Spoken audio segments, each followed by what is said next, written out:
Hello, I'm CWO4 Vic Pinion, U.S. Navy retired, telling some stories of my naval career.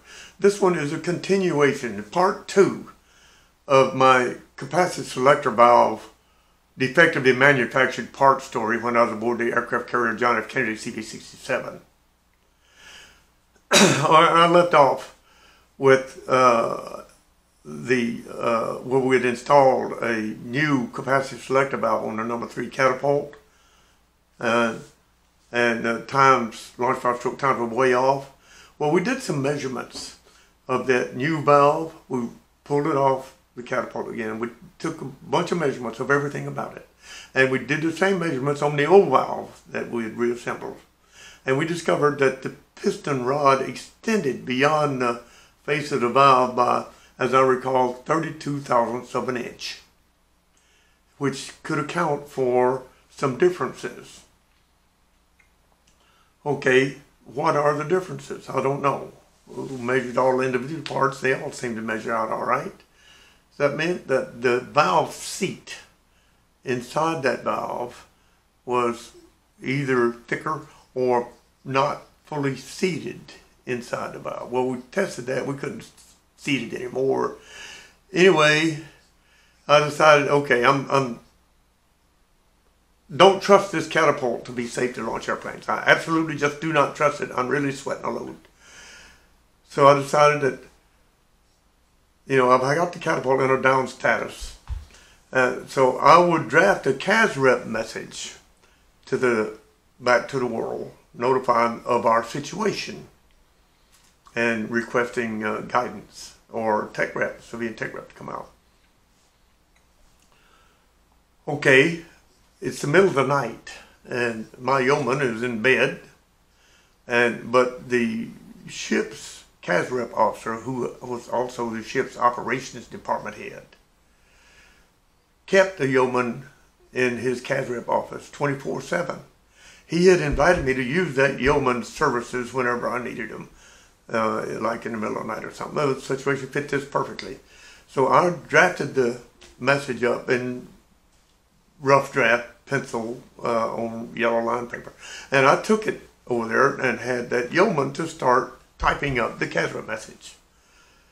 And now Chief Neely and Chief Paris had requested that I let them play with that old and new valves and see what they could find out.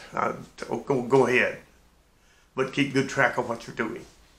Okay, so I'm sitting there in my office trying to catch a wink of sleep while the CASREP message is being drafted. At 0400, here's my name blaring over the ship's 5MC system. It's the air boss, and he is very angry at me, wants me to get my ass up to Pry now. I ran up, I had to go right past the CASREP office. The guy had just done with it, just printed it up. As I passed by, I grabbed it and I ran on up to Pry. What in the hell are you trying to do to CASREP that catapult? We're not going to CASREP that catapult. He's all red-faced and very angry. You trying to slip one past me or something? I said, boss, I can't slip anything past you. I have no desire to. I want to do the job exactly the way it's supposed to be done. Now, yes, I had the CASREP yeoman to type this CASREP instead of waking my yeoman up, getting him out of bed, bringing him to do it. We're not going to CASREP that catapult. You're going to fix it. I told him, I said, boss, it would be a miracle if we find something where we could fix it. There's too many things. And his phone rang.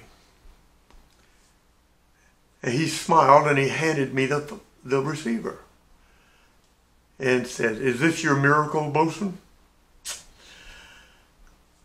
It's Chief Neely. Hey, bosun, guess what?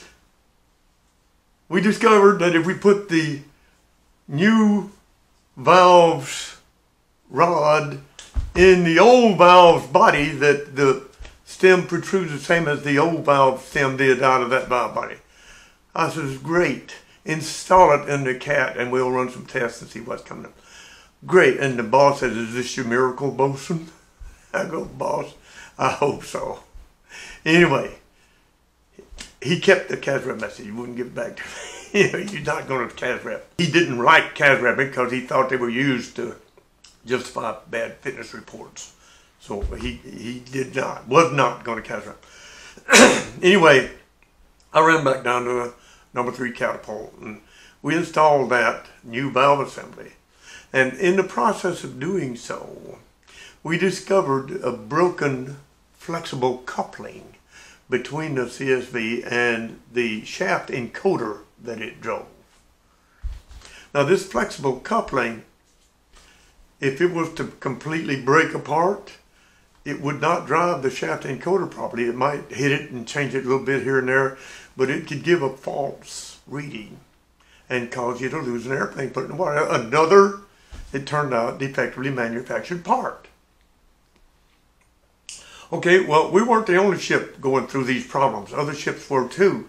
And another ship had discovered that broken flexible coupling and sent a message on it to the naval air engineers who had investigated and discovered that it's defectively manufactured part. So they came out with a message, and we get it like right now, off immediate message, to inspect ours. We've discovered that all of ours were those defectively manufactured ones. I checked supply. They had about a dozen of them down there. I drew them all. They were all defectively manufactured. So I went back to the Naval Air Engineer with a message on them, and they come back. All these are off immediate messages. Install them and inspect them before every day's operations for signs of breakage. Okay, we tested that new the old CSV with the new CSV piston in there. We tested that out, and the large 5-stroke times are still way off, way off, about 400 or 500%.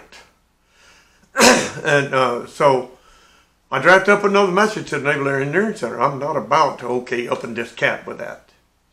And they come back and said, well, these are still all off immediate messages. We're in alert 5 situation. In a combat situation.